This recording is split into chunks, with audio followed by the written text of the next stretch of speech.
انا للہ و انا الیہ راجعون۔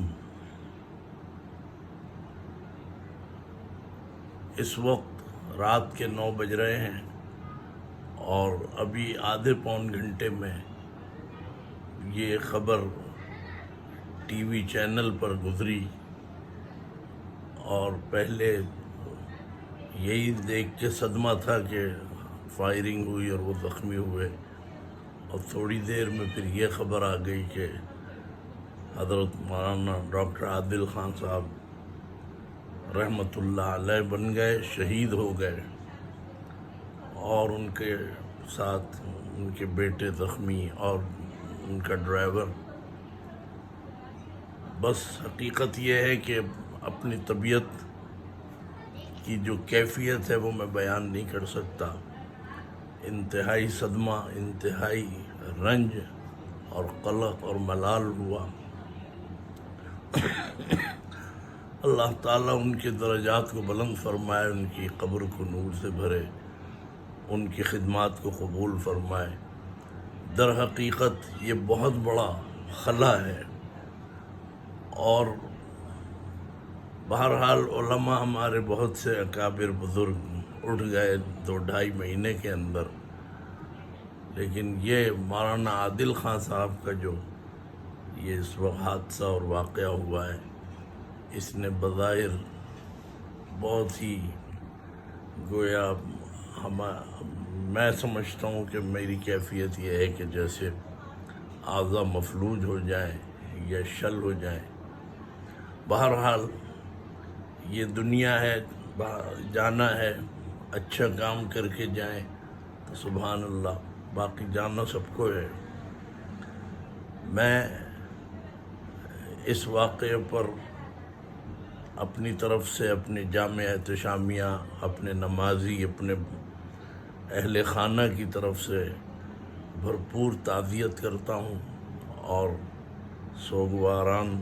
کے ساتھ ہوں، اور میں دعا کرتا ہوں اللہ تعالیٰ ان کے درجات بلند فرمائے۔ لیکن یہ بھی میں عرض کر دوں کہ یہ ایک سازش جو محرم سے جس کا گویا بیج بویا گیا، محرم تو آتے رہے ہیں، لیکن اس مرتبہ جو یہ صورتحال بنی، یہ اسی کا نتیجہ اور اسی کا یہ شاخسانہ ہے جو اتنی بھاری قیمت ہمیں دینی پڑی، اور بظاہر یہ نظر آ رہا تھا۔ میں صدمے سے زیادہ اپنی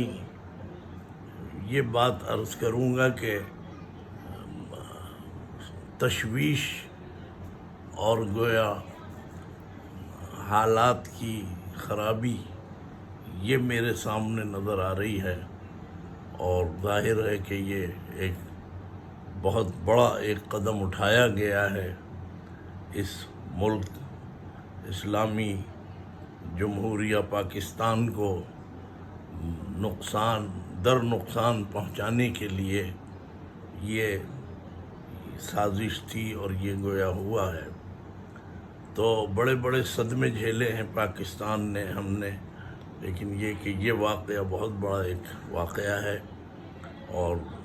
بظاہر سمجھ میں نہیں آ رہا کہ کیا ہوگا اور کیا ہونے والا ہے۔ یوں تو میں کہوں گا اخلاقی طور پر میرے سننے والے، دیکھنے والے اس کو کسی اور چیز پر محمول نہ کریں۔ نقصان تو بہت بڑا ہو گیا، لیکن اب اپنے آپ کو قابو میں رکھیں، بزرگوں کی ہدایات لیں اور اشتعال سے بچیں، اور اس کے رد عمل میں کوئی ایسا کام نہ کیا جائے کہ اس سے مزید ہمیں کہیں خدا نہ کرے صدمات دیکھنے پڑیں۔ تو یہ میری بہرحال ایک رائے ہے، اس لیے کہ دشمن کی نظر میں ہم سب ہیں، اور پتہ نہیں کب کس کا وقت آئے، لیکن اگر یہی قدم ان کا کامیاب ہو جائے اور شہر کے حالات خراب ہو جائیں، ملک کے حالات خراب ہو جائیں، تو میں سمجھتا ہوں کہ یہ اتنا بڑا واقعہ، اتنا بڑا نقصان، صدمہ ہے کہ اب مزید اور کوئی ایسا کام نہ کیا جائے۔ مدارس کے طلباء اور سب کو میں کہوں گا کہ وہ اللہ کی طرف رجوع کریں، اللہ سے مانگیں اور بزرگوں کی ہدایات کو اپنا گویا وظیفہ بنائیں، اسی پر چلیں تاکہ اور مزید کوئی نقصان نہ ہو۔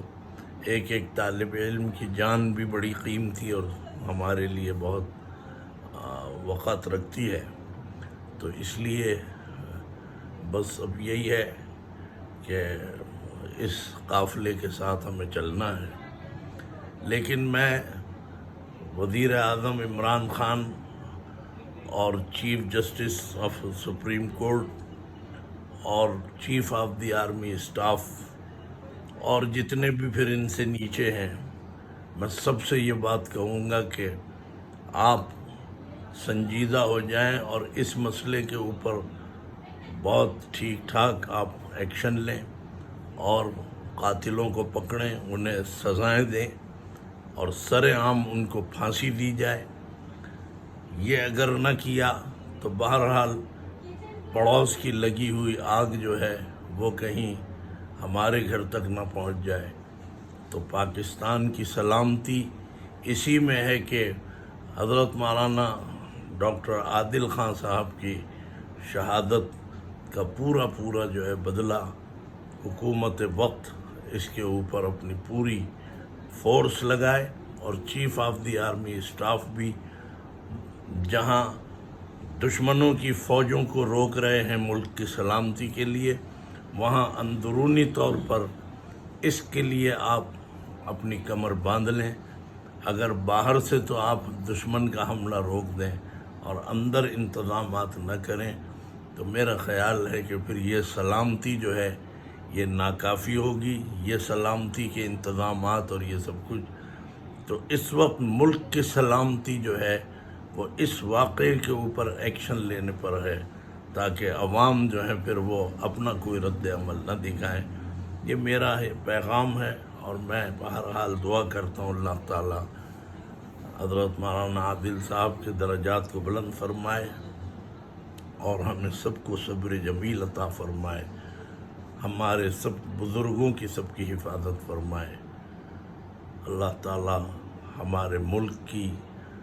حفاظت فرما، اس ملک کا حافظ و ناصر بن جا اور اس ملک کی سلامتی عطا فرما، اور جو بھی بہتری ہو ہمارے حق میں وہ فیصلہ فرما دے اور ہماری سب کی جان مال عزت اور آبرو کی حفاظت فرما۔ وآخر دعوانا ان الحمد للہ رب العالمین۔